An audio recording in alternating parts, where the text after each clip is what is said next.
Not a man alive that can beat me. But Jesus ain't alive, is he? So I don't know. Maybe he could come back from the dead. I don't know.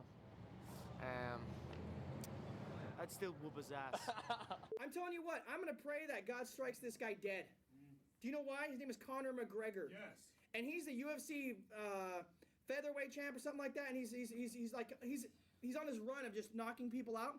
But you know what? He got up and he said, if Jesus Christ was in the ring with me, I'd knock him out. Yes, he did. And then somebody threw that in his face and said, remember when you said that you would beat up Jesus in the ring? And he said, me and Jesus are good. You know why? He said, because gods recognize other gods. The guy's a UFC fighter. That guy's nothing. Who hasn't ripped a baby or two out of its mother's womb? In your child of baptisms that did you just say that? And it's from a Catholic gun, so it contains almost no gun. Jay's body slamming infants. And welcome to Atheist Airwaves, episode number 124. I'm Christian Ferris. I'm Reb Spence. I'm Justin Quintanilla. And I'm Petey Alfaro. We record live every Tuesday at 7:30 Central, so come hang out with us in our chat room. Our intro audio this week is Pastor Donnie Romero of the Steadfast Baptist Church here in Texas, just begging to have his ass kicked. One punch, man. You ain't nothing. Poof. And that UFC fighter could do it. I've seen him do it. Definitely, right? I don't know who he is. He's the current UFC featherweight champion. He fights at 145. Featherweight, whatever. That's 145. Probably walks around at 170. He could take you. I could sit on him and put him total submission. Just come on, featherweight, please. He's about to get a second belt from another weight division. He's going for. How many belts does a person need? All the belts. That's what he wants. Yeah, because it's like 10-pound increments, right? Yeah, he's gonna. And so there's a belt for each 10-pound increment. His next fight's gonna be at 155. So basically, what this McGregor guy does is he kicks an ass. He goes to Denny's, gets a Grand Slam breakfast or 4, and then the next week he kicks another ass. Gets another belt. And then he blasphemes a little, you know. and then he tells Jesus, "Fuck you, bro." Yeah. That's what this guy does. Do we have it right? PD is like the only UFC person, right? Well, no, both of them are UFC Justin's people. a UFC person too. Oh, Justin. At 2, Justin? That too. I really want to watch it when I'm at PD's house and there's a fight going. He could. Well, if Jesus existed, he probably could knock him out. If he did, he would. McGregor could knock out Jesus? If he existed. If McGregor existed. Jesus existed. Oh, Jesus existed. Right. Okay. Jesus is the one that's not real. But in the Bible, though, didn't God like dislocate some guy's like hip just by like tapping it or something or another? I forget exactly how that. Got him in a suplex. Do they do suplexes in UFC? Sure. No. I don't know what that is. I've heard it on wrestling. A suplex. No. Do they do the spear? Did the Undertaker come? That's what I want to know. See, but some of the most hilarious UFC t-shirts that I've seen, like walking out t-shirts that they wear, is Jesus didn't tap. That's like a fight wear. Didn't tap who? Didn't tap. Jesus didn't tap. He died for our sins. Like, are we talking about like Mary Magdalene or what? No, UFC style didn't tap. I don't know what that means. Because one of the ways in which you can give up during a UFC fight is to tap on the ground or your shoulder. Yeah. So you could like tap him on the shoulder. Excuse me. Excuse me, sir. Excuse me. I would like. I'm in pain. I would like to end this duel, please. So it's like, stop now. Yes. Ow. Excuse me, sir. Ow. I like listening to this pastor though, like tear into this guy. I just imagined the pastor and this McGregor guy at the weigh-in or whatever, where they're like looking mean at each other. What is that? Is that the weigh-in? That's the weigh-in. You knew it. Okay. And like McGregor's just like staring at him, and then the pastor's like, "You're nothing. You're nothing." I'm just like, God is pretty cross with you right now, and then just one punch, man, just poof, poof, done. I like how during a sermon he's like talking about, he compared himself to God. It's like God's reckoning. And then there's a guy in the crowd. What? That's unthinkable. That makes no sense at all. Doesn't he know gods aren't people? Christians take their shit really seriously. Like, there's no room for There's no room for joking with Christians. I don't understand. I just love how upset he sounded the Yeah, whole yeah. time. He was just really ragey and And very high pitched. yeah. Oh my God, you're nothing. These are just guys that hug each other in a cage. This makes me happy that he was so upset. I could only think of one other group that really takes their shit as seriously as Christians do. And I might get in trouble for telling this story, but my brother-in-law is a big NASCAR guy. NASCAR. Yeah. And we were, so when I lived near my in-laws, we used to have like regular poker nights or whatever. We were playing poker, and it was, what was that Will Ferrell movie? Talladega Nights. Yeah. Talladega Nights. And we were talking about that movie, and my brother-in-law says, I won't see that movie because it makes fun of NASCAR. Oh my No. I'm not even shitting you. He was offended that they would make fun of the esteemed institution of NASCAR. And like, I was so happy because my in-laws are not like me. They're not exactly religious, but they're very conservative. And I was just very happy that everyone at the table was looking at each other like, seriously, you're not, you're offended by Will Ferrell? Like, it's a comedy. But it's like the reason you don't want to watch the movie isn't because Will Ferrell's in it, but because it makes fun of NASCAR. That's a problem. So the other thing that really struck me when I was listening to this pastor, and he went on. I mean, I had to cut him short because I had to cut him short when he was talking smack about the guy. But can we all pretend that what this pastor believes is real for a second? Can anyone suspend disbelief? Just And I did it for like 14 years. I can do it again. all right. Can you do it for like Couple 30 minutes. seconds? Yeah, Okay. I give it a shot. So let's pretend that yes, Jesus is a thing, and he smites people, and if you don't beg for his forgiveness, he will set you on fire, and that will last forever. Basically, what this pastor is doing by asking God to smite this guy and kill him is to destroy his life and then torture him forever for a joke, which is fucking bonkers, right? But it was also blasphemy. But you're right, which is a joke. I mean, I don't think he was Not if Jesus is real. Yeah, but he's also telling God what to do. Like he knows what he should be doing. Yeah, like he's gonna like beat his ass. Yeah. Oh wait. Are you talking about the pastor? The pastor. Yeah. Yeah, he's saying you need to smite this guy. You know. No, I mean it's like a prayer. I mean, I know that's what A special request. Prayer is the just same to hurt. concept. It's Yeah. like you God, know better. you're fucking this up. Can Yeah. you please? God, get your shit together. Right. this guy's clearly challenging your authority. Yeah. He's called you out. He wants to meet you in the octagon. He said he could beat you up, and I'm pretty sure you could take him. Come on, God. But I mean, worse than the fact that that's what he's actually advocating in this sermon is that he's fully aware and unapologetic about that being what he's doing. I didn't include it in the clip because he goes on and on yeah, 'cause and on. I mean, about- he wants God to actually like go and kill that guy. Yeah. And it's like it feels like he should have talked to the people that we talked about like 2 shows ago that actually did pray for someone to die, and then they just died randomly. Right. It seems like they should get together and really work on that to get their issue solved. But he later in the clip says that he tries to head off some normal Christian arguments against, hey, praying for this guy to die. And he says, oh, but, he's not saved. And then he lists off some other guy who's not saved and says, and that's just tough shit. And he should die and burn in hell forever for making this joke. But just to me, the fact that he knows that other Christians would say, hey, wait a minute, bro, you're going to condemn him to eternal torture, tells me that Christians know how fucked up that is. They know that, at least those Christians that he's talking to, know that it's not moral what their God does. Well, it's kind of like when racist people are about to make a racist joke in public. They always have to look over their shoulder a couple times, and they ask everyone's like, no one here like cares about racist jokes, right, or whatever. And then they go Right. on to tell the racist joke after they feel like they're in a safe space. I mean, that's basically what that guy's doing. Right, but even that acknowledges that there are people who don't think racist jokes are okay, right? Right, yeah. And so this guy is acknowledging that he knows, and he would know better than we would, that there are Christians who are not cool with the whole hell thing, right? Mm-hmm. For shit like this.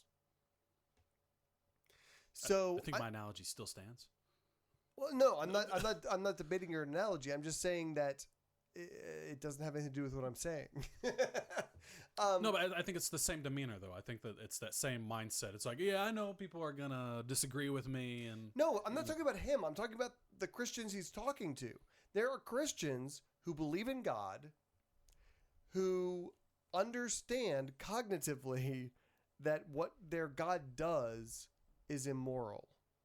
That someone saying, oh yeah, I could beat up Jesus in the ring, and then burning that guy forever for doing that's pretty fucked up. it seems immoral, but shit like that happened in the Bible. I mean, so No. That's what I'm saying. Yeah. Is like they understand that what their God did in the Bible, and would do to this guy according to the Bible, is immoral. They understand it. And it's one of the best arguments for why the Bible is not what dictates morality. People in their own consciousness dictate their own morality, and then things like the Bible come in and mess with that.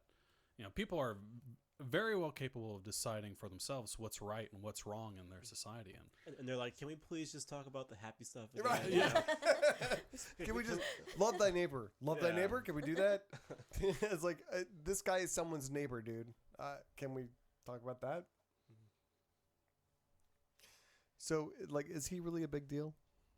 Right now he is. The biggest Okay. thing in UFC, Yeah, right? so he fights again in the first weekend of March, so we can see if Well, he wins or loses. like Because, Party at your house? yeah, totally. Like Alright, the cool. last fight, like he beat like the biggest, baddest fighter from some kind Brazil or something, right? Yeah, at that weight class. Yeah, and then this next guy's like the biggest, baddest fighter from. Brazil in the next weight Oh, class. and the next one. Oh, Yeah. was it just really Brazil or what? No, they just happen to be champions at the moment. Does Brazil just churn out fucking destroyers of? Sometimes, man, they do. So we'll see if God smites him for, because Although that guy called it. McGregor talks a lot of shit though. It's like, He's- man, he's, with he's that. really good at promoting fights. It's like Oh, that, it's like that totally. one day when he loses, man. Like I wouldn't be able to show my face in public anymore. It's like, No, as a person who talks a lot of shit, it's not a big deal. You just give it 20 minutes and people forget. They don't know. it's like I almost feel like. Well, I guess Trump doesn't really care either because like he came in second place. He's But not he's big- 2 days from now he's gonna be fine. Yeah, all exactly. the shit he talked, he ain't gonna care. He's gonna keep going. You take a 20-minute break and then you're good. That's the way it works. There were two things I wanted to add to this, and I can't remember what either one of those things were. I bet they were good though. It was really entertaining, I'm But sure. they're probably not good enough to remember. So It's going to occur to me as soon as we move on, but that's all right. All right, so let's move on to news. In Phoenix, Arizona, the city council gives an invocation at the start of every single meeting that they hold. In order to give an invocation in front of that council, all you have to do is go down to City Hall, find an open space on their calendar, and sign up. I mean, that's the entire thing. They're actually not trying to do the Christians only club. They're just like, if you want to come do it and just see where, we don't have a person coming. It sounded like a nice procedure. You Yeah. call ahead, you make a day, and okay, they have room. They And put it's you all in. good. It Yeah. sounded cool. and up to Yep. that point, only socially acceptable religions had taken advantage of it. Totally. Yeah, Right. which is why the system was working so well. It was only Jews and Christians. Christian, Jew. Christian, Jew. Unfortunately, Or fortunately, depending on or the perspective. fortunately, from our Fortunately. perspective, the Satanic Temple decided to show up. And two of their members went in, got on their calendar, planned to give an invocation at an upcoming meeting. And then people found out that was the thing that was going to happen. They did what everybody else had done in the past. Uh-huh. They signed up for a future meeting. Yep. There was nobody else scheduled that day They did not sacrifice any babies on the calendar. yet. Not yet. Yeah. I mean, let's give them the benefit of the doubt. It's not part of their credo, but They could. ostensibly. I mean, not that they admit to. So once people found out that the Satanic Temple was going to Phoenix to... You're the worst. Who told him to show up? Whose idea was it to have Justin in here? So... For a second, I was like, I thought it was a beer too. I was like, know. Oh, save the beer. So now that everyone knows that the Satanic Temple is coming in, the city council is holding an emergency meeting so they can change the rules and exclude the Satanists. They want to move invocations from an open system to one where they pre-select Christians and Jews to deliver the invocation on a rotating schedule. And I'm pretty sure the Satanic Temple or atheists or humanists, they're not going to be on the pre-approved list. because they're going to keep the pre-approved list down to just like 4 people. Right. They're just going to cycle through the Right, same right. 4 Yep. every time. Yep. And I would assume getting onto that approval list is Nigh impossible. Yeah. Ooh, I mean, to call an emergency meeting on a Friday for this kind of stuff is just absurd. Yeah. It's pretty amazing how scary. And then the they're Satanic putting in Temple- like special measures to like enact the rule in like 24 hours because usually there's a waiting period for public to put in their opinion. But nope, we're just gonna straight away put it in. What if that city secretary wrote their name in pen on the calendar? Oh, What are they gonna do? Now what? Whiteouts. It's weird. I would not be surprised if it was whiteout in a town like Phoenix. Yeah. The major issue for me here is that the government is now setting themselves up as approving religions. Yes, no, no, yes, yes, no. And that's exactly what we have the First Amendment for, which is you can't do that. You're not supposed to set yourself up as the one who are acknowledging or establishing what is and what is not an acceptable religion. And we just recently had a court case at Galloway versus Greece that completely set the stage for it. That said, if you're going to have sectarian prayer at all in front of your city councils, your board meetings, all the rest of that, you have to open it up to everybody or don't do it at all. Yep. Nothing, or you get the garage sale. You have one or the other. You have everyone and everything crowding into your public space, or you have nothing. Have they been saying, okay, well, no more prayer? No. Just no more that hasn't satanic happened prayer. yet. No more satanic prayer is what they're saying. No more. No one. No, not once. Yeah, not satanic prayer, not even once.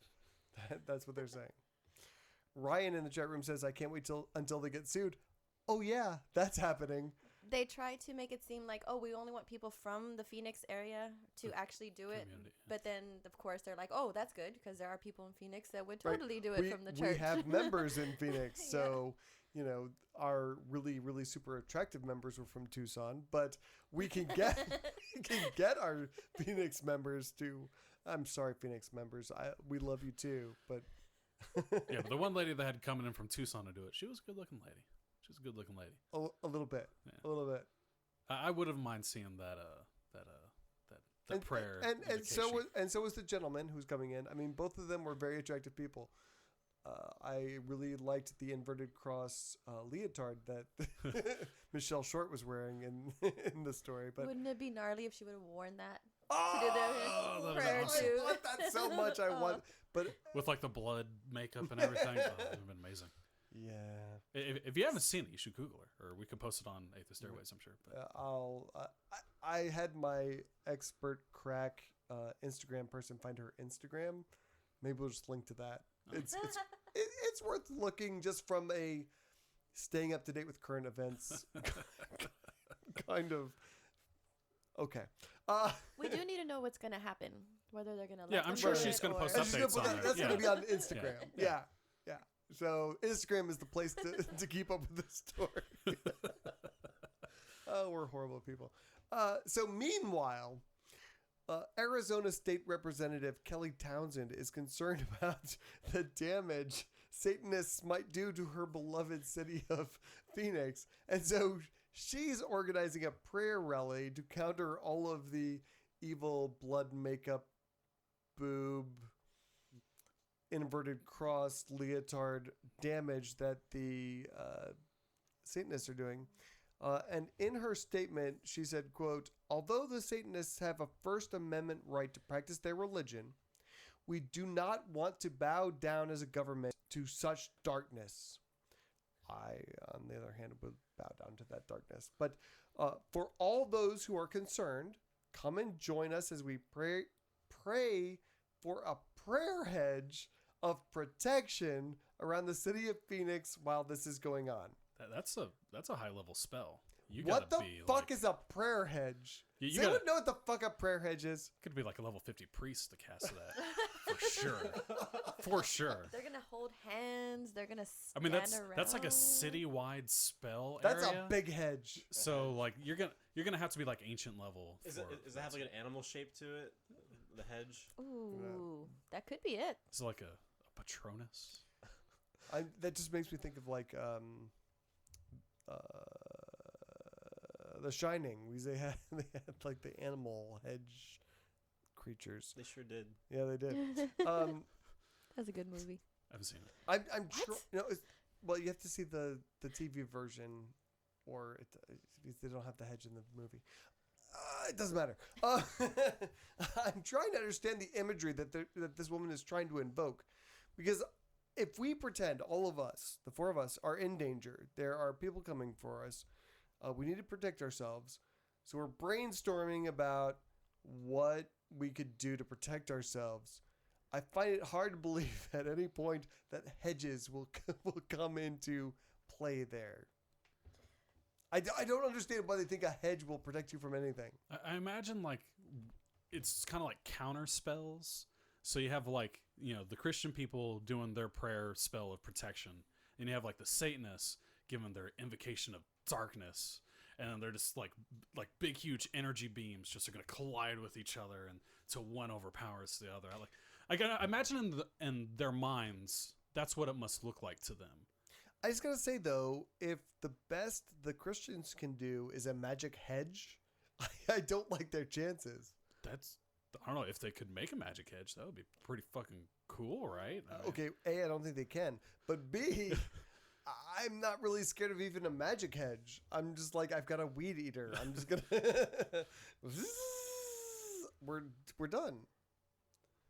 I was even thinking of like a scene from Game of Thrones, and they're sieging the castle, like, "But my lord, they have a hedge. Oh, retreat!" I'm like, there's not even a fantasy fiction situation in which I find a hedge a major It's obstacle. a boundary, though. Yeah. See, Better not cross the hedge. yeah, it sounds like they're just gonna all stand around the building, maybe holding hands and saying Christian prayers or something like I'm that. really unconcerned about that. Yeah, it sounds like ooh. But Them and their magic. good for her for exercising her First Amendment right, I guess. Shut up. If they would let, Thank you. if they would let others exercise their First Well, Amendment she's right, doing like a counter prayer to the Satanist prayer. if right? they can So- do it though. Yeah, well, assuming they get to do it. She's doing that while they're trying to make it so Yeah. that the Satanists can't even speak. And you can't triple She's- stamp a double stamp. So.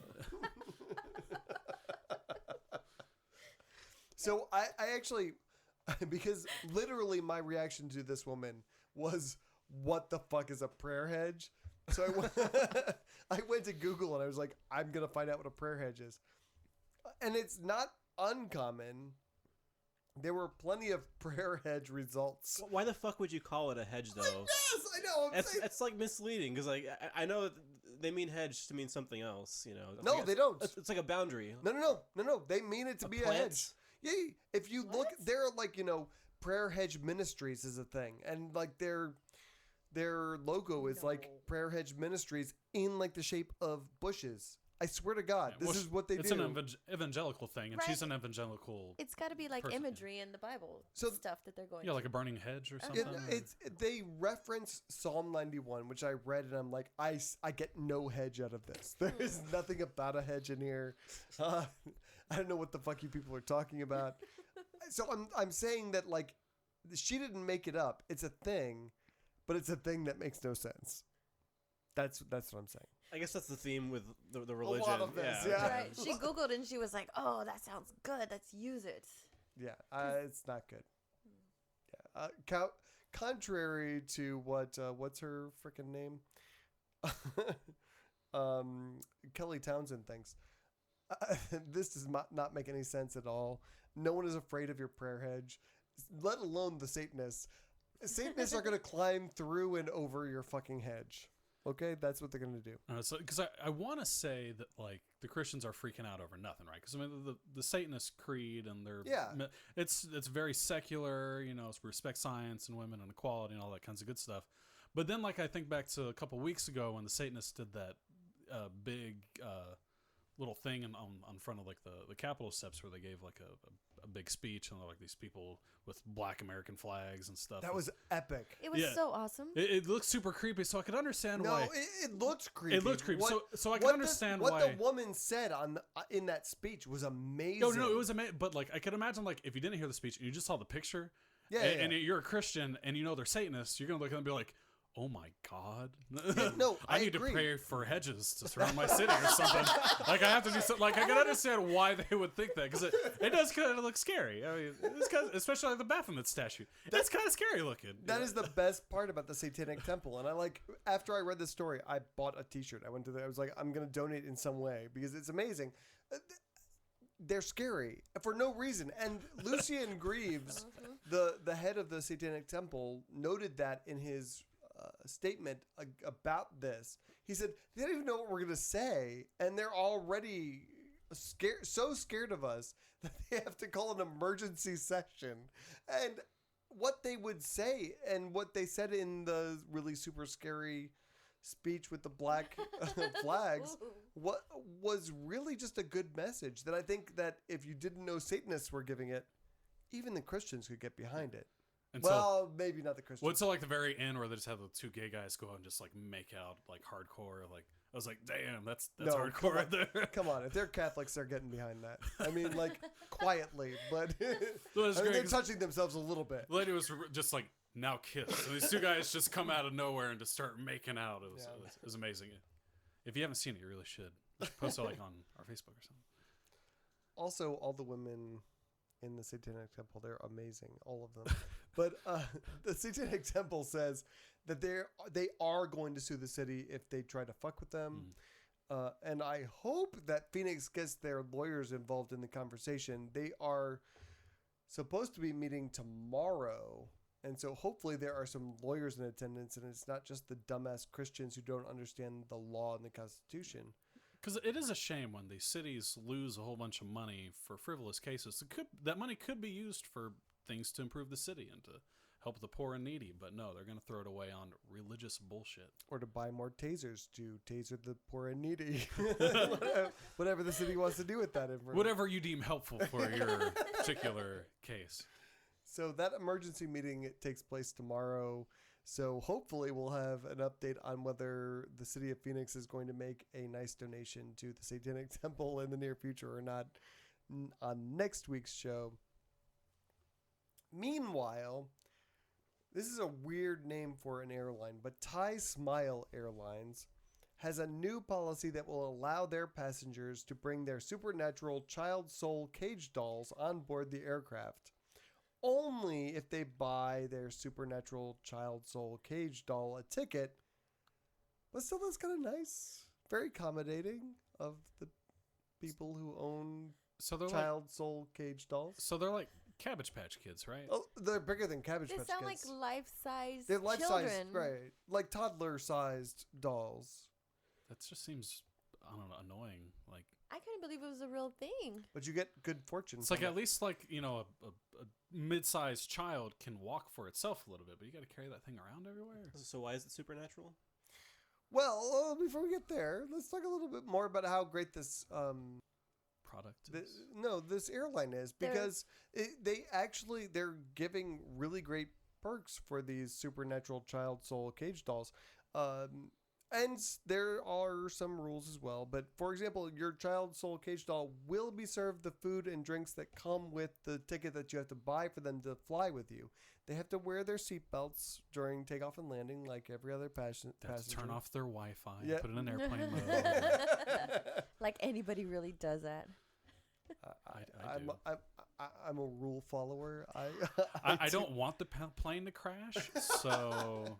I like being alive mostly. Hecky. Sorry, chat room. However, they are forbidden from sitting in the emergency exit rows. But do you mean they can't open the door in case you need I to don't get know. out? I feel like we could study this. I thought that was the same rules that they put for children under like 12 or something. That's probably true. That's probably true. At least Yeah. a child would be helpful. These are supernatural children trapped in soul cages. So I feel like maybe we should study them more and see if they can actually open the emergency exits. Or maybe they by could themselves. see it coming and they would know before and they would They were just actually like, react quicker.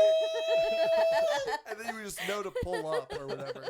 I would imagine like the souls trapped in these dolls, like behind the dead eyes, they're just, let me die. Let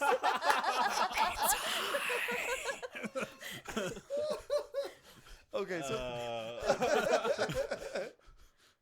it said, no. He said, "Give me more pretzels." He's fine. He's it's enjoying good. the flight. My child wants another gin and tonic. I know I'm at my limit, but this is for the child. Oh man. Oh shit. Okay, so these dolls are pretty much a product of Thailand, and they're getting huge popularity there. They're called Luck Thep or Child Angels. Like I said, they're life-sized child dolls. They can cost hundreds and hundreds of dollars to purchase. And on top of that, the owners are buying them jewelry and designer clothing and all kinds of accessories because how much you please your child doll is the kind... The better you treat your doll, the better luck that doll will provide you. Exactly. So basically, and I also want to say that this superstitious belief, which is getting really, really popular in Thailand, is being peddled by Buddhists. So the next time someone tries to tell you, oh, Buddhists are the good religion, just remember this and tell that bastard that they're trapping the souls of children in dolls to provide benefit to their owners.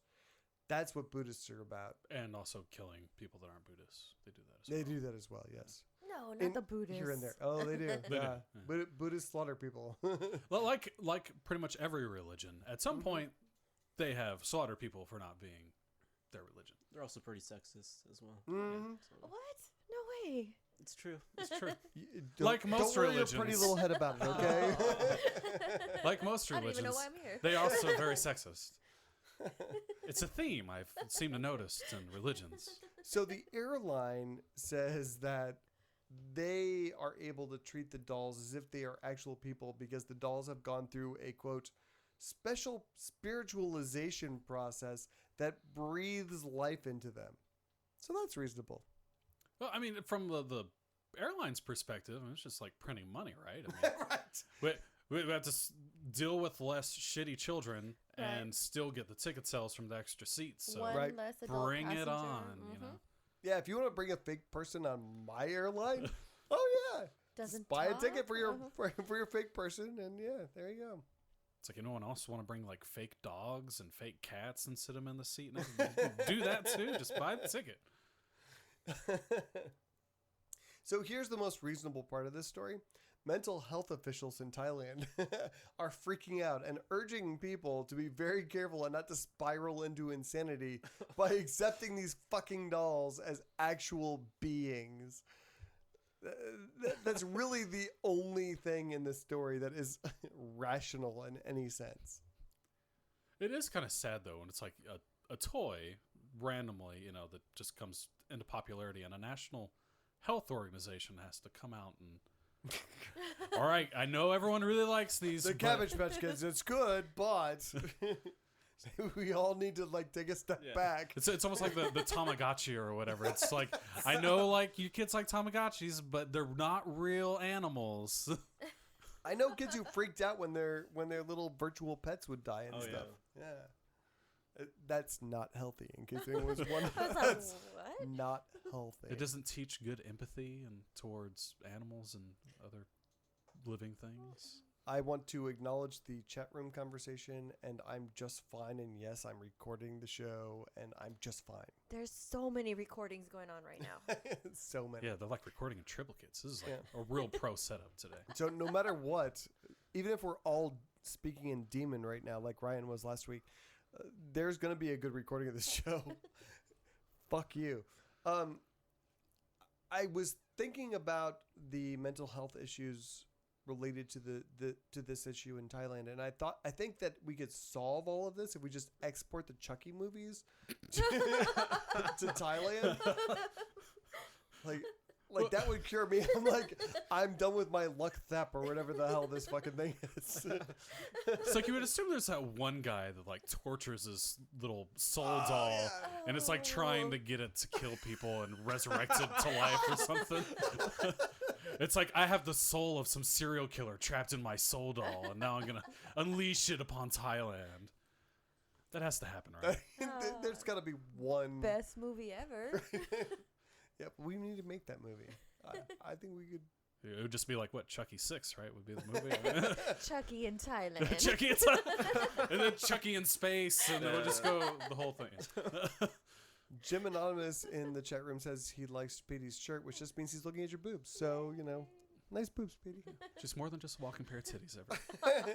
I have that shirt, but it doesn't look as good as on me. It doesn't look as good on him. No. I do have just one last question about this whole thing, and I'm not sure how deep you guys looked into this issue or not. I didn't look into it at all. Now you know. All right. Well, just give. There was one article I looked deeply into, and then I realized you had posted a follow-up article that answered my question. So I was like, oh, okay, cool. All right. So my question is, what the fuck is wrong with people? What the fuck? How is this the thing that people are doing? Well, because from the way I understood it, there's a lot of celebrities and whatnot, toting these dolls around, saying like, "Look at all the luck and success it's brought me in my career." But they're Thai celebrities, so. But I mean, they're. I've never seen one. It's Thai people that are, taking these dolls around. But do even Thai people like Thai celebrities? Apparently so. They have TV and media over there. they're buying plane tickets for their stupid doll. So apparently, well, I mean, it's one of those deals. I mean, like, they're already successful entertainment actors and stuff, and so of course, like, they have a doll and it brings them. I mean, they're already there, and it's not like they actually brought them luck. Come on, people, use your brain. But they think that. Yeah, no. Yes, they do. That company totally paid them do. like a crap ton of money. Be like, hey, carry this creepy ass doll with you and claim it captures the souls of the dead in it, and people will love it, and we're gonna pay you a shit ton of money. That's why they're doing it. I presume. Well, I don't know, isn't that how like Scientology got popular here by all the Boobs? celebrities? Celebrities that were like going into it, so that's what like kind of made Not it originally. spark? That came on later. That's why we need That's some the Scientology some idol. celebrity atheist endorsements. That's what we need. Whole bunches of them. We need like. I say we get we land Richard Dawkins as a celebrity endorsement and then cut him off and then disinvite him, because that seems to be the cool thing to do right I totally want to disinvite him. Justin's already out. In fact, we should do it in the same conversation. Yes, I'll do that. You're disinvited. That was a really weird situation. If you don't know the Nexus thing, it was really weird. Okay. Corpus Christi Atheist meets every Sunday at 5:30 p.m. This weekend, we will be meeting at B&J's Pizza on SPID, just east of Airline. If you don't know where that is, you don't live in Corpus Christi. But you can still visit ccatheist.com for a list of all of our public events and get directions that way. Or you could just Google it. You could. He just wanted to say Google it. Google it. You can Google it. Never say that again.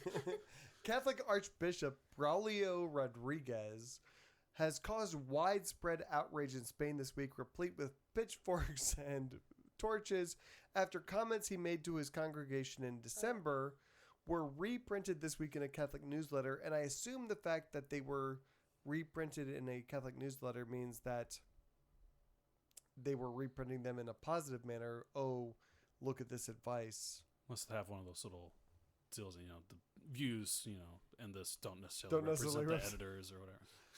The Vatican does not necessarily approve of those speakers that are high level officials in the Vatican.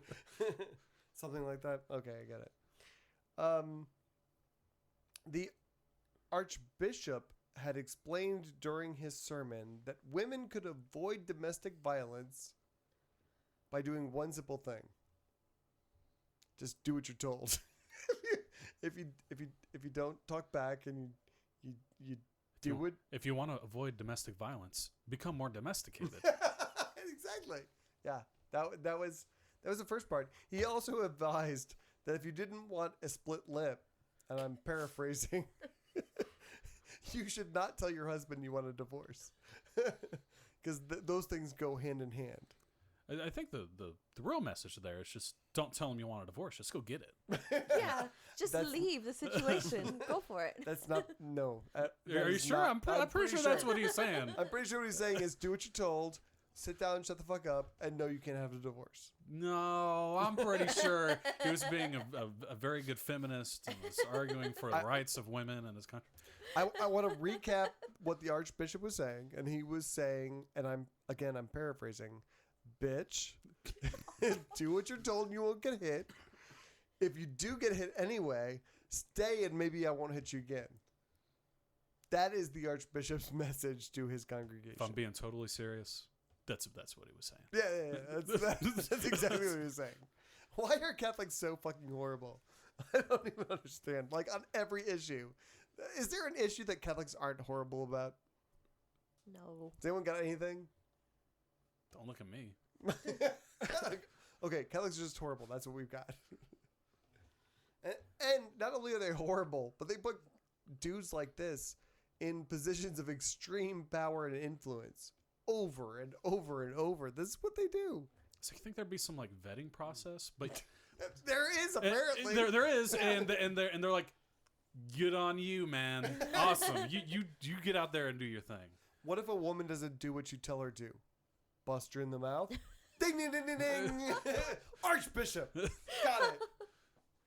Yeah. Have y'all seen that short film? It's a Catholic short film. It says that the problem with America is the loss of masculinity. Oh fuck! No, I haven't heard that. Yeah. But I dispute that is the issue. Yeah, it's pretty much about that, about how like the title pretty much says exactly what they're getting at, right? Yeah. So You can judge. I think it's kind of a theme right now. You can that they're judge trying that to promote. movie by its title. Yes. So several locals complained about what a douche nozzle this guy is. Their comments included, quote, "The Archbishop of Toledo has linked domestic violence to couples not being in a proper marriage. So says the celibate man who believes in a ghost." Boom. That's dead on. Another said that, quote, "He should be locked up for inciting violence. This idiot should keep his medieval views to himself." And really, that's not far off. 56 women were killed in Spain last year as a result of domestic violence. Over 1 million cases have been brought to Spanish courts since 2007, with over 148,000 people sentenced to prison. So, I mean, this whole thing is kind of funny, but because he said something so fucking stupid, but it's also really not funny because this is what their culture does. And not just their culture, many cultures. And to go back to that tweet right before, which is like, you know, this celibate man, this priest that has never experienced, or ostensibly has probably never. Thought we're all professionals here. Amazon is telling me I'm over quota on my photos. I think I mentioned that earlier. But now, to go back to, I mean, that's one of the things I've never really understood about the Catholic Church. You know, you have to go through some sort of like marriage counseling. You go there and talk to the priest, and he's supposed to see if you guys are okay to marry, and if not, maybe puts you. It's like, what does he know about marriages? He's never been married. He never will be married, probably.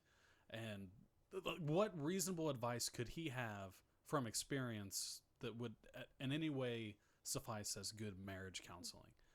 I don't understand that. And maybe someone who's Catholic who or any kind of family counseling whatsoever. Yeah, they don't know. You're totally right. Like, I have a really religious cousin who actually works for a church here in town, who I've gotten into many arguments over because she'll repost stuff about, what the wife should do after she's gotten married, or these are the steps to keep your husband. And I'm just like, you have no idea what the fuck you're talking about because you have never experienced any of these things. She's never had even a long-term boyfriend. To where it's like, you can't post this stuff because it's hurting other people. Excuse me. The Bible is quite clear about about these issues. Well, it's like I had a friend, like apparently his parents were having marital problems, right? And they went to counsel, and what the priest told him, because she was a nurse and he was like a stay-at-home whatever, and his advice was like, the wife should quit her job, stay at home, and the guy should go out and get a job, and I think that will equal out all the problems that the marriage is experiencing. It's like, no, there shouldn't be a normalization of their life. The old switcheroo. It's like, okay, I guess they're not going to be able to pay their mortgage anymore. You know what I mean? Like, it just makes absolutely zero sense. It doesn't take into account any real world scenario about what their life. It's just guys should be out working and women should be at home. And if that's not your current setup, that's a problem. If that's your current setup, it must be something else. Probably the woman's talking back. Smack that. She talks. That's what it is. She just talks. She has a voice. She says something. I don't get Catholic family marriage counseling. It doesn't make any sense whatsoever. They're the last people I would go to for marriage counseling. The Bible is the last place I would go to for marriage anything. I think I probably mentioned this on the show at least once. But when I was living in Rolla, Missouri, our next door neighbors announced to us that they had decided to engage in a biblical marriage, which is exactly what it sounds like. I mean, it was all, and like, we really liked them a lot, and they're like, oh yeah, it's about the submission thing, and I just remembered, like, looking at them in my jaw on the floor, like, really, this is what you're gonna do? But religion is a hell of a drug, man. I mean, people will do really stupid shit for religion. It's like, look at the wife. It's like, blink twice if you're in distress. the dot on the hand. Yeah. So I don't know, man. Just like once a month, just tweet out the letter H, and the next month E. Next, so it doesn't seem like, but I'll catch it and I'll know. And then, so speaking of Catholics, 23-year-old. This is not a funny story. 23-year-old Joel Wright is a student at Catholic Seminary, Pontifical College Josephineum, or he was until this week when he was arrested as he left a plane in San Diego for totally hilarious reasons.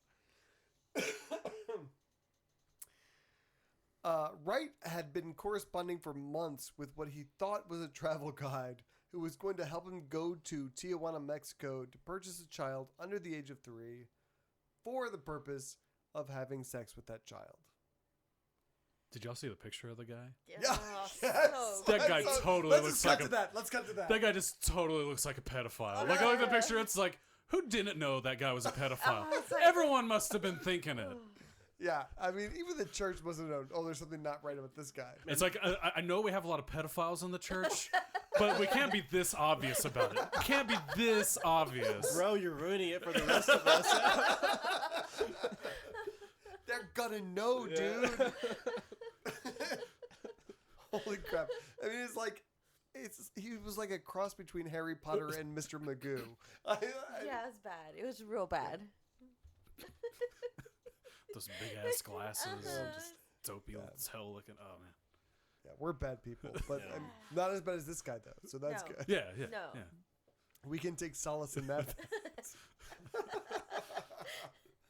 So he apparently kept posting ads to Craigslist, of all places, asking for help adopting a child. And he did it multiple times, and he chickened out other times when people were trying to hook him up with kids or whatever. I don't know. Other FBI agents were trying to help him. Right, like red flags. They're like, come on, everywhere. bro. I feel like this is what the FBI does, like all of them, all the time. They must, all their souls must be It's just just- dead inside from so- all this. Like, yeah, let's go rape some babies, bro. Let's go, man. I mean, we'll get some 40s and just like fun with some kids. Yeah, man. Like, we'll go surfing afterwards. Yeah, I don't know. I can imagine And like they like are happy with themselves. They all end up in their shower stalls at the end of every day, just weeping while the water pours down on them. That's every FBI agent. If you know someone who's in the FBI, that's what they do. I swear to God. If you're married to an FBI agent and they're in the shower, that's what they're doing. If I was one of those kiddie porn FBI agents, like I'd be like my persona would be a surfer bro. That would be my character got that it, I'd play. That would be my thing. We Yeah, get no, it, Rev, we get got it. Yeah. I'm not exactly sure why he was looking for a Mexican baby, why he thought that would be better. I think he figured it would be easier to get away with it Yeah, in Mexico and- than in America. But no, he was going to bring it back to. Right, but then adopting. He was trying to adopt it. But adopting a child from a foreign country, it just, I guess they think that they don't have the rules or the laws to where they actually look into the families and like the home that they're going to be going into to make sure that it's not a pedophile's home. But they're going to do that anyway if you have a child in the United States. It's like there's Right, plenty of but they- pedophiles in America that are able to get a hold of True. children and rape them. But I just think that that's their mentality. That they just. Tell you us know. where the man touched you. Well, Brad. I mean, just recently there was that guy that like adopted the kid and then gave it to some pedophile because Yeah. He like was a she's Louisiana senator, yeah, right? it was senator. It was like yeah, she seemed to be consumed by the devil, so I just gave it to another Right. person that was even worse. What an awful guy! And then he gets an award for standing up for his religious freedom after. Ugh, fucking guy. So ultimately, this guy and Justin's either like getting like a booty call text or okay. He's actually got or the show he's sheet actually open. got the show sheet open and like it's like I have notes about this pedophile guy. Right, just alt tabbed real quick, but like it's really pouring open. So he was emailing back and forth with this person he met through Craigslist, who responded to his adoption ad, and he wrote to this person, oh my God, quote, I want to adopt/own a baby girl under the age of 3, and I want to have intercourse with her after I own her, but don't be telling people about that. Which begs the question, why are you telling this person about that? Well, at some point, you have to confide your trust in somebody, right? I mean, I don't know how the whole system works, but I figure like somebody's gonna have to be involved. I mean, somewhere. okay, I know it's Craigslist, but there are people in Craigslist with standards and morality. They're not the fucking Vatican. So, I mean, if you really wanted to talk to somebody about this stuff, maybe call the Pope and ask if he could hook you up with a Catholic mentor or something. In my extreme naivete that I seem to show quite often, Yes. I don't get how people just how do you just go on to Craigslist and be like, I would like to purchase a child and then have intercourse with it. Please contact me. Only serious offers. How do you do that? Like, why? Who thinks that's gonna work? Who? Oh my God. This dude, what's his name? Joel Wright. He thinks that. But did you see him? I mean, he's the dopiest looking guy ever. But it's like, who thinks that that's gonna seriously work and pay off? I love how he's like confiding in people from Craigslist. Those are the people that he thinks he can trust with his deepest, darkest secrets. Don't be telling people about my plan. Oh, Jesus, dude. Especially when you have like people that are like, we want to go kill Jews. It's like, how do you do that? Like, how do you just go to a mosque or something? It's like, who wants to kill Jews? Like, I mean, I don't get how you do it. It just doesn't make, like, how do you go about that intelligently? I don't understand. Just don't get it. So local Ohio media went to the seminary where this guy was studying to become a priest. They caught this guy super early. I mean, he's not even a priest yet. And And that's the exception, not the rule. yeah, absolutely.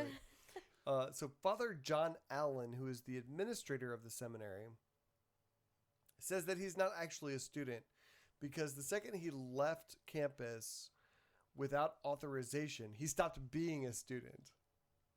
And so they're all good hiding behind their no true student. To me, that reeks of like, he wasn't a student of ours. You can't file a lawsuit on us. Yeah, Too yeah, bad to say.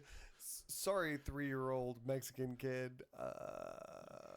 It's like, well, what kind of screening process do they have? If these are the people that are supposed to be mentoring other people in a congregation or whatever, but they're like cool enough to just go on and post on Craigslist, hey, looking for a baby to have fun with, is just what kind of stuff do they look at? You know what I mean? Like, what kind of questions do they ask him? What do they talk I about? want to know, like, if he ever did like the age, sex, location with a 3-year-old. There's like ASDF back at him. It's like I assume that they give him like a bunch of pictures, and they're like, for 10 cents a day, your donation can help feed the, until you come to pick her up or whatever. But I don't know. Just keeping her healthy, bro. You guys are horrible people. I don't even like any of you. I don't know, that preacher's response just reeked of lawyer talk. Yeah, to me. yeah. Just like total, like, we washed our hands of this. Any legal liability we might have, or you might have thought we had, we don't now. So just leave us alone and don't like mention us if you can. So Hecky13 in the chat room says that some countries, including Mexico, have really lax laws about adoption. And so that's probably why he went there, that he was just trying to own a person quickly and easily. Well, I'd assume they probably don't have access But to American FBI background checks. All I want to say is that, you know, Mexico is a libertarian dream where you can, there are no pesky government regulations telling you can't own a 3-year-old just for funsies. In fact, sometimes the government will provide, criminal Lube and condoms. Well, they'll provide, guns and stuff to the criminal element. So This has nothing to do with anything, but how the fuck did El Chapo escape from prison a second time? I mean, how do you not the second time? How do you not have well, the first time it was inside like a laundry bin, right? And they just like wheeled him out the front gate. And the second time they actually like tunneled out, right? No, like he went through the shower floor. Right, that was the second time. They dug first a. time. Oh, I thought the first time. I have no idea how he did it the second time. I thought the first time he was inside like some sort of like laundry bin, and they just wheeled him out the front door. Well, that may have been what he did, but they like tunneled up under the shower in his and that was cell. the second time that he got. No, that's the first time and the only time. Because now they're moving him around from cell to cell, so that they not can't. anymore. He's free. Oh, is he on? He's gone again. Yeah. So this would be his third escape. If you say so. Well, I'm confused now. I don't keep up with Just edit this out because I don't think anyone knows all the facts of the story. Whatever. All right, so before we move on, I want to talk about upcoming events. First of all, we have suddenly, really quickly, a homeless giveaway, right, Justin? It's true. What Justin is the brain behind all the of mastermind. that. Mm-hmm. So when is that happening? Where is that happening? That is going to be on Valentine's Day at Artesian Park downtown. And chicks dig homeless people, so you could bring your date to the homeless giveaway? It'll be sweet. And plus, the Atheist Helping Humanity logo is a big heart. It is a big heart. Like Valentine's Day. Super sweet. So it makes sense to do it on Valentine's Day. It's like if you don't do it, you're going to... It's perfect. And what else is going on? So we're doing that, and then Oak Park cleanup. We're going to do the Oak Park cleanup. Maybe a glass smash. The day before that's the glass recycling. Glass smash. Glass recycling. Oh my God! If you have never been to glass recycling, you must go to Best day ever. Oh, it's so much fun. It's so cathartic. I mean, because you're destroying glass and you're doing a good deed at the same time. And I have so much glass right now from the parties. And plus, maybe Carolyn Moon will be there to yell at you for smashing glass, and that's fun too. So. And I can shame her in public. Oh, so we'll smash glass, and then he'll shame her. She's a Win-win. local old You're witch. not supposed to smash glass? I don't get it. No, she... I'll tell you afterwards. I'm sorry, I brought up an inside joke. This is a woman who, abuses all of the volunteers at glass recycling. And, high school kids. They're like, I'm never coming back to this because this woman is so awful. But anyway, it's an inside joke, so I apologize. We also have our book club coming up. We're reading A Manual for Creating Atheists by Peter Boghossian. Anthony Magnabosco, the street epistemologist, is going to be joining us for that on February 20th. We are going to be meeting at the Janet F. Hart Library in the Bluff at 2:30 for the book club. And then at 4 o'clock, he's going to give a presentation. So if you don't want to read the book, show up at 4. And... or if you don't read the book, show up on at 2:30 and you can ask questions. There you go. There's going to be a test.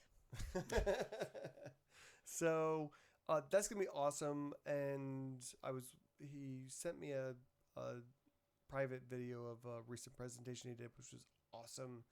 So do not miss this. You should probably make some sort of like Facebook invites. Well, yeah, we're doing that. We just settled all this today. So anyway, patreon.com/Atheist Airwaves if you would like to support our show for as little as $1 an episode, and that is plenty. You can get access to our post-show content. We're going to be talking about Petey's boobs today, and some other stuff probably. Okay, I'm down with that. All right. It's mostly boobs this time. Maybe a little nipple. Yeah. A little bit. All right, so Dr. James Markham is a behavioral cardiologist, and I have no idea what that means. Does anyone know what a behavioral cardiologist is?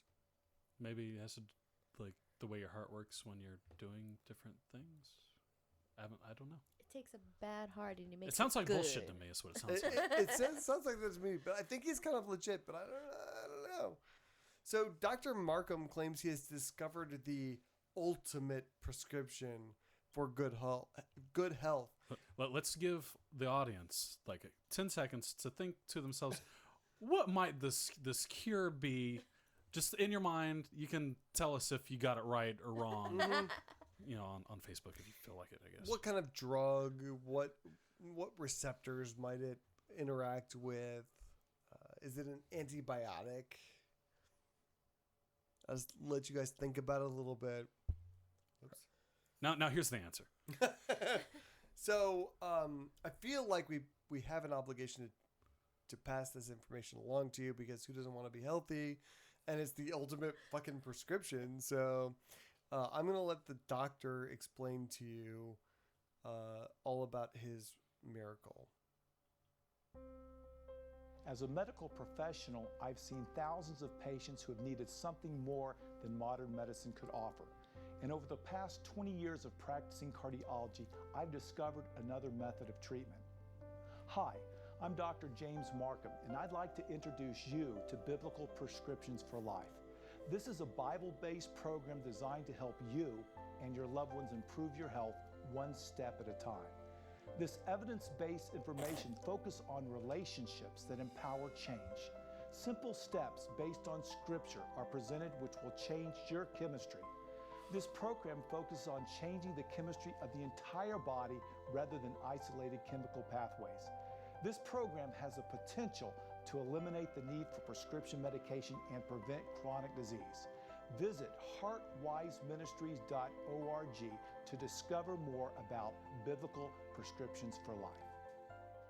I would normally be very skeptical of claims like this, but his scripture-based claims have just interacted and changed my body chemistry. I feel like my respiration is increased, my blood pressure is higher, I'm having a lot of homicidal ideation right now. There may be something to what this guy is saying. This may be legit. Well, it is evidence-based. Well, what's your experience might be something that a behavioral cardiologist might actually deal with. Because after I Googled it, what they do is it's actually they investigate the link between emotional distress and psychology and heart disease, basically. Hecky in the chat room says, I was really hoping the answer was masturbation.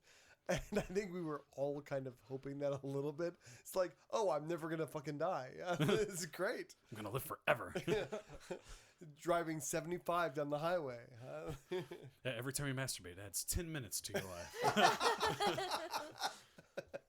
Evidence-based by Reb Spence. There you go. So he started off by saying, as a medical professional, I've seen thousands of patients who have needed something more than modern medicine could offer. And I totally accept that statement. Because anytime you have someone in a hospital who is dying, they needed something more than what they were given. But I think what they needed was more advanced modern medicine. They didn't need magic or, and I hate to say it, they probably didn't need masturbation. Well, if they were having heart problems, you should probably consult with your doctor to see if you're healthy enough to have sex. Contact your doctor to see if masturbation is right for you. I would be really upset with my doctor if he said no. Yeah, that would suck. That'd be like... I'd be like, fuck you, dude. I'd be like, I guess... What do you know? Yeah. It's like, I want a second opinion. Yeah. Do you have okay. I just feel like I would die. Like literally, I'd probably just, the next couple days, I'd probably die from masturbating. So how did he die? Oh, with 2 hands? His heart was too weak to masturbate. So. Chesney in the chat room notes that his voice is certainly a cure for insomnia, and I would agree with that as well. The one thing that he said that made me want to shove his head up his own ass, though, was his whole biblical prescriptions for life thing. And I just kept thinking,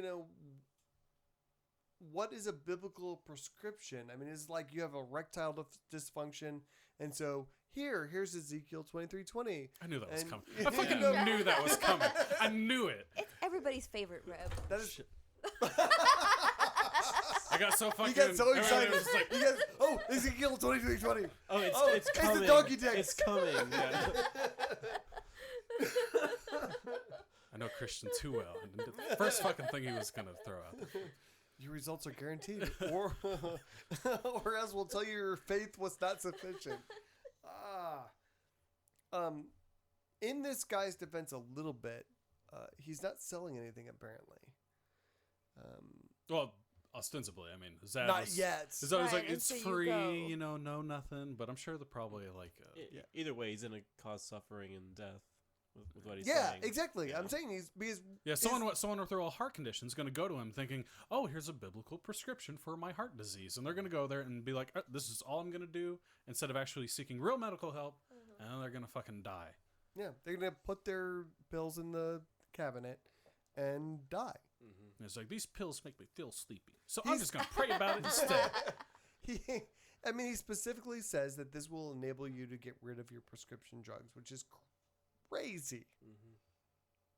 And I deal with those people down here, especially in South Texas, all the time, and it takes a lot of self-control not to punch them in the face. When you see those people who are selling magnets that are supposed to cure diabetes, and they're like, oh, you don't have to do anything else to treat your diabetes as long as you're wearing the magnet. And the sheer amount of dialysis centers we have in South Texas proves that wrong. Right. If all it took was a fucking magnet bracelet to cure your diabetes, we would put all those places out of business. It's fucking dangerous what this guy is doing. It is very dangerous. I mean, it's the same thing. You see, we've covered it multiple times with different types of treatments where it's like, oh, we'll just beat the shit out of your child, and then that bruising will seep out the evilness in their heart, and they'll be cured of whatever malady they had, and then you end up beating the child to death, and it's like, but the doctor said, and it's the same shit's gonna happen here, but it's just gonna be done with better marketing. It's a pretty slick video. I got it. If you see the video, it's very slick. So whoever put it together did a good job. I actually had when I was, I don't know, this must have been like 15 years ago, I had someone give a presentation to me about a school they wanted children to go to. And they said, oh, they have this new method for training children that actually changes their genes. Yes. This was their sales pitch. Gene therapy. It changes their genes, and so they'll be smarter. And It's I was like, it's like radiation or yeah, something. I don't know. They become Spider-Man. Yeah. Gamma rays is like, We just drop them into a tub full of spiders, and whatever happens when they come out. Dick and Jane smash. I have no idea, but I was like, I have to stop you here because I don't think that your teaching method can change genes. I'm pretty sure that's not a thing that's going to happen. Heggy13 in the chat room says, take one Bible and call me in the morning. That's basically this fucking guy. That's what this guy is doing. Is it like suppository? Yeah, that's probably the more effective way. It usually is. Yeah. Yeah. 2 pages a day, 1 in the morning, 1 in the evening. Best after meals. Don't forget Ezekiel 23:20. All right, so moving on. State Senator Mitch Holmes has taken some of the worst ideas out of our public schools and brought them to the state senate in Kansas. Yay! That's what we needed.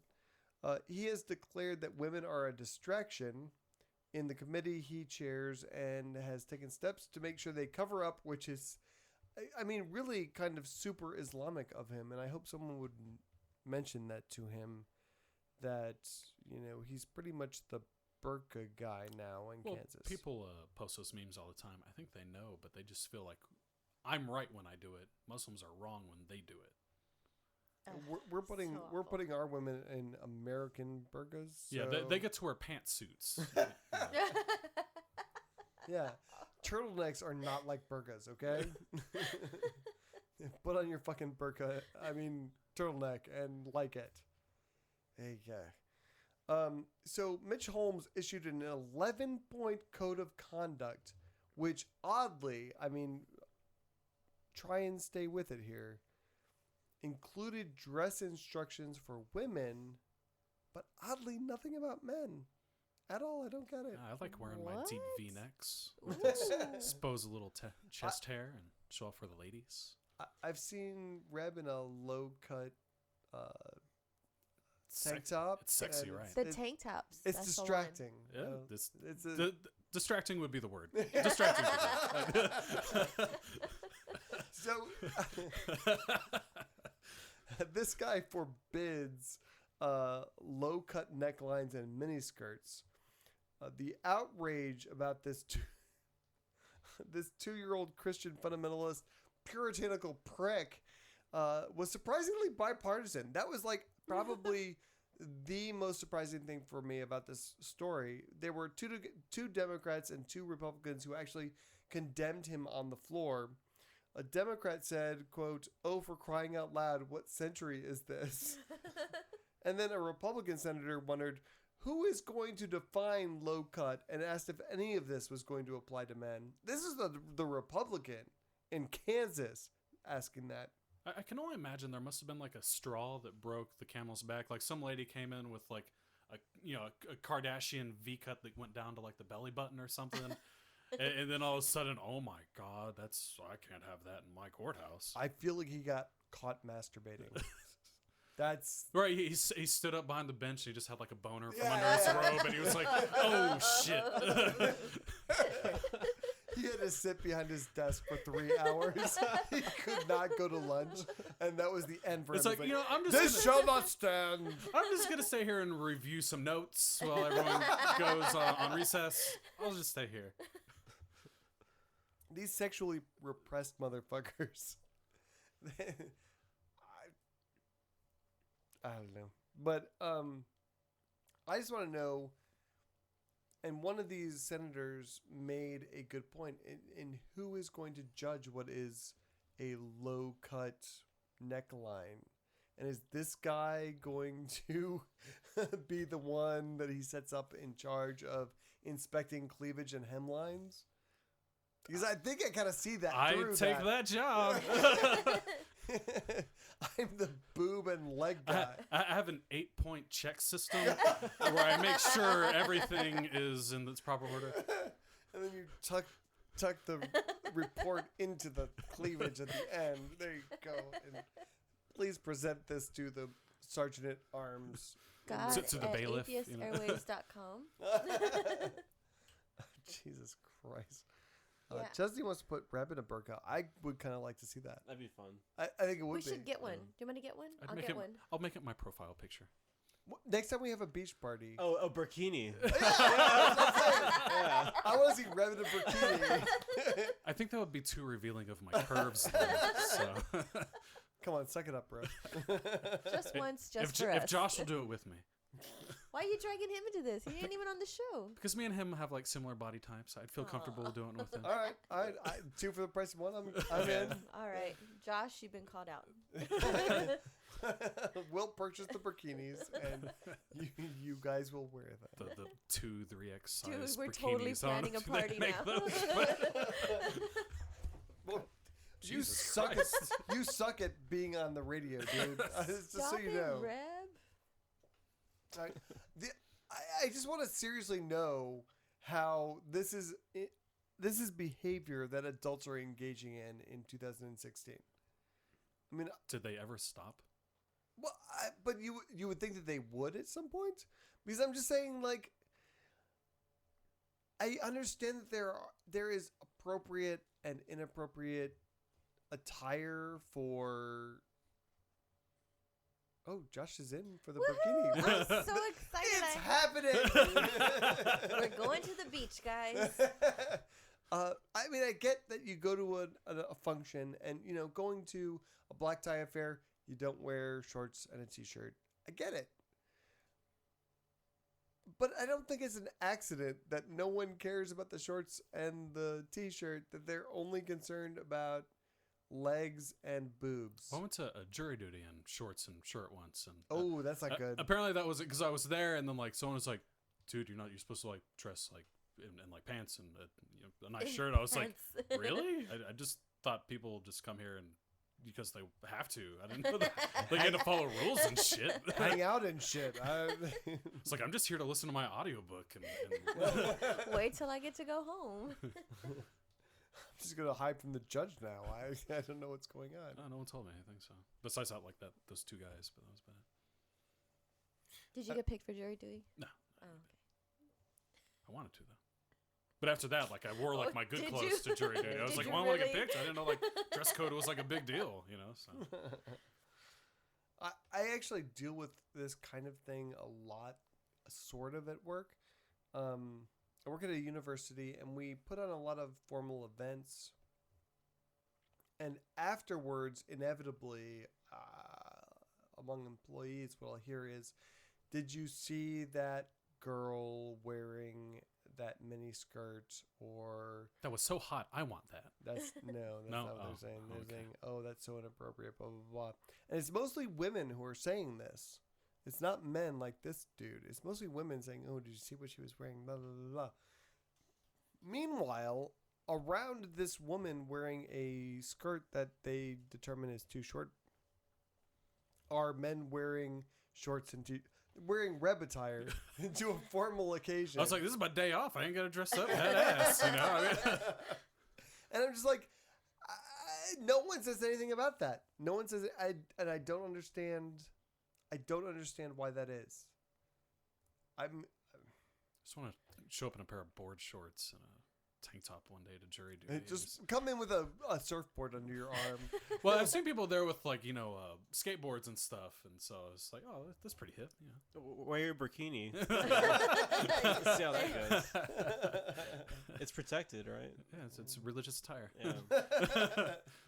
I feel like, if I don't cover up my body, women will become so obsessed they won't be able to control their actions. Not just the women. I'm having a hard time right now, and you're like fully clothed. I'm like, oh, that got a little bit of tufts It's right showing there. over the collar. You can see it. We can see it. Show the camera, Reb. Come on, show the camera. This is why you should be in our chat room, because then you'll get Reb chest hair. And that's like masturbation material for months right there. At least like a day. I'd hit it. And he often does. As far as I'm aware. Well, we do hear about him masturbating a lot, yeah.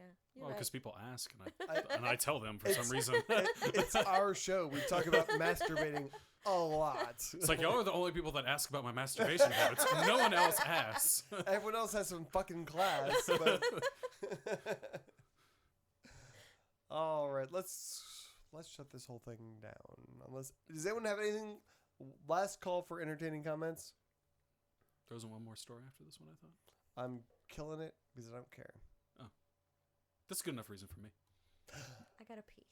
Thank you for listening to Atheist Airwaves, sponsored by Corpus Christi Atheists and the South Texas Coalition of Reason. If you would like to complain about the length of this show, or make a suggestion, please write to us at god@atheistairwaves.com.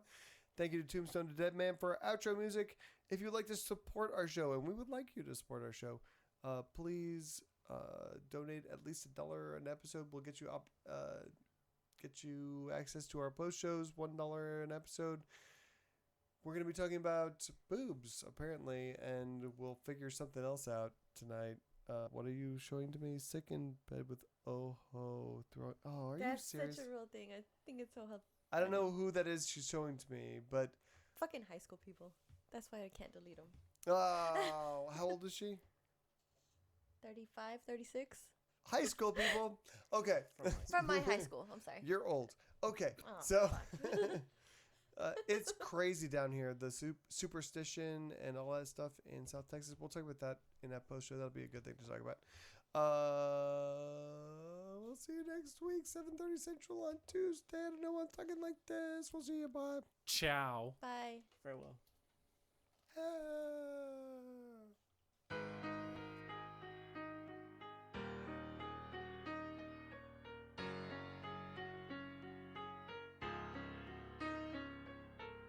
My tolerance for ignorance is non-existent. Why resist it? Cause faith-based claims can't go the distance. You either wanna stand up for reality or surrender to the fantasy. But either way, don't care if people mad at me. My criticism's so much bigger than religion. It's about the fact that they're lacking in total skepticism. These days it kinda seems like being skeptic is a negative. So my position is that faith's a type of mental sedative. The type of things I rap about are really not cerebral. There's just an overabundance of really stupid people who get offended when I challenge all that sacred shit. Fussing, complaining, but then abstain from debating it. They want me suppressed, so they try to say that I'm obsessed. That knee-jerk reaction whenever they hear my views expressed. Some other ones that ain't blind sit on the sidelines, too scared to offend, but then defend all those dumb lies. You really think these stairs see you in a different light because you're the type that's passive, you're favorable inside their sight? You really think they think that you are not alike, and that they don't imagine you burning hot in the afterlife? To them, you're just a sacrilegious blasphemy, a tragedy, a heathen who doesn't respect his holy majesty. My contention, you're respected on condition that you never contradict them or speak against their convictions. So this is where I'm making my stand, and now regardless who don't like it or how they get mad, see why the rest of y'all capitulate and go with the plan. I'll be beating on this wall until I'm breaking my hand. So listen while I state official policy. No matter how I'm threatened with hell, they never silence me. I know that you don't see this as imperative, but I refuse to lose and let the stupid frame the narrative.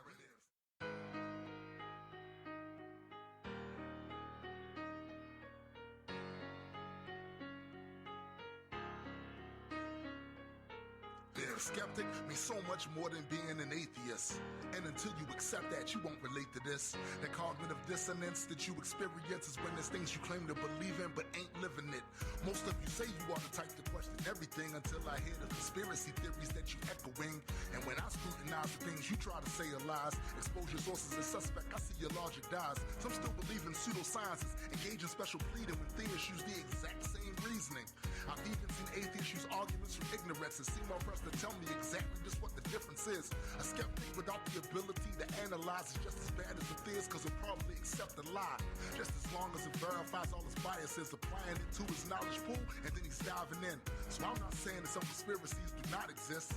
I'm just saying that a lot of them are some bullshit. So I'ma call a spade no matter who asserts that nobody's perfect, and just one lie, then it's all perverted. Bring down the curtains on that sad display. The only ways to question yourself and all the things you say. Start the day, and maybe we can rise above and be examples for others to emulate, and that's the way we win this battle. So this is where I'm making my stand, and now regardless who don't like it or how they get mad, see why the rest of y'all capitulate and go with the plan. I'll be beating on this wall until I'm breaking my hand. So listen while I state official policy. No matter how I'm threatened with hell, they never silence me. I know that you don't see this as imperative, but I refuse to lose and let the stupid frame the narrative. We were eating grapefruit from Josh's tree.